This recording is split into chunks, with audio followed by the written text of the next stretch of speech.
আপনাকে কোনো কাজ কাম নাই? সারাক্ষণ থেকে বন্ধু বান্ধবদের সাথে আড্ডা দিতে থাকেন, এগুলো তো ভালো ছেলের লক্ষণ না। বিয়ে করতে হবে না আপনাকে, বউ পালতে হবে না। মেয়েটা কে? ঝড়ের গতিতে সব কিছু বলে গেল। আমি তো মেয়েটা চিনি না। এই মেয়েটা কে? চিনিস না মানে? এই সারা এলাকার লোকজন জানে এই মেয়েটা তোরে পছন্দ করে, আর তুই বলছিস যে চিনি না। আচ্ছা, এভাবে আর কতদিন ডুবে ডুবে জল খাবি বলতো? আর একটু সময় দে না আমাকে। তোর এইভাবে সময় নিতে নিতে দেখবি তোর জায়গা অন্যজন নিয়ে গেছে। তার থেকে সময় থাকতে থাকতে এখনই মনের কথাটা বলে দে। আমি তো আমার মনের মানুষকে প্রতিদিন আমার মনের কথা বলি। কি আপু, তোকে আজকালকে একটু অন্যরকম লাগতেছে। তুই কি আবার নতুন প্রেমে টেমে পড়লি নাকি? তুই না অনেক পেকে গেছিস, যা পড়তে যা।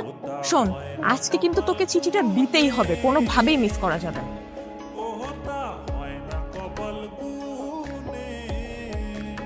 আমি কইছিলাম না মেয়েটা কিন্তু আজকে আইছিল কিছু একটা বলার জন্য। আরে কি বলবে আমারে?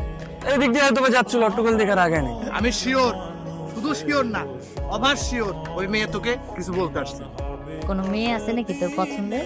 তাহলে আমি বিয়ের প্রস্তাব নিয়ে যাই, তোর বিয়ে দিয়ে আমি তোর দুলা ভাইয়ের কাছে মালয়েশিয়া চলে যাই। আমার বিয়ে নিয়ে তোমার তো মাথা ব্যথা কেন? আর তোর সমস্যাটাকে বিয়ে করতে আমার সেটা বলতো। দেখো, আমি যখন সময় হবে তখন আমি ঠিকই বিয়ে করবো। তোমার তো টেনশন করা লাগবে না। আপনি তো আমাকে ভালোই ফলো করেন, কিন্তু কিছু বলেন না। আমি আপনাকে ফলো করি সেটা আপনি জানলেন কি করে? তার মানে আপনি আমারে ফলো করেন? তলে তলে এত করে ইচ্ছে। আরে মানুষ মানুষকে দেখে না রাস্তা বের হইলে, ওই দেখা আর কি। প্রেম টেম করেন নাকি? প্রেম করি নাই, কিন্তু প্রেমে পড়ছি। আপনি কি কিছুই বুঝেন না? না বুঝাইলে বুঝবো কিভাবে? আই ওটো আসেন তো। আপনারা তো রাগ করে ফেললেন।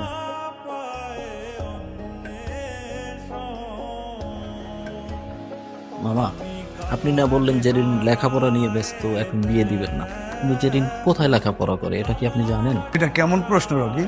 একটা ছেলের সাথে বিভিন্ন জায়গায় ঘুরে বেড়ায়। জেরিনের মা, জেরিনকে নিয়ে এদিকে আসো। আজ থেকে ওর বাইরে যাওয়া নিষেধ। কলেজের নাম করে কোথায় যায় কোনো খোঁজ খবর রাখো? কি করছো? একটা ছেলের সঙ্গে মেলামেশা করে বেড়ায়। জেরিন কোথায়? ওরে বেশ কয়েকদিন ধরে দেখতেছি না, ও কই? আমিও তো বলতে পারতেছি না ওর কি হয়েছে। ও তো ফোনও ব্যবহার করে না যে ওর একটা খোঁজ নিব। দেখো, নেহাল তোমার বান্ধবীকে অনেক পছন্দ করে। আমার বান্ধবীও তো আপনার বন্ধুকে অনেক পছন্দ করে, কিন্তু সমস্যা তো আপনাদের, আপনারা কেউ কাউকে কিছুই বলেন না। সেদিন এত সুযোগ করে দেওয়ার পরও কেউ কাউকে কিছুই বলতে পারলেন না আপনারা। একটা মানুষ যদি তার মনের কথা না বলে কিভাবে বুঝবো? আমার ভুল হয়েছে, আমি মানে আমার ভুল হয়েছে, কিন্তু আমি আর ভুল করবো না। আমি ওকে সরাসরি বিয়ের প্রস্তাব দিব। দরকার হলে আমার বোনকে ওর বাসায় পাঠাবো, আর না হলে তুমি ওকে প্লিজ আমার সামনে একটু এনে দাও। আমি প্রয়োজন ওকে নিয়ে পালিয়ে যাব। প্লিজ কালকে ওকে আমার সামনে আনার একটু ব্যবস্থা করো। আমাদের ভালোবাসাটা শুরু হওয়ার আগেই যেন শেষটা হয়ে যায়।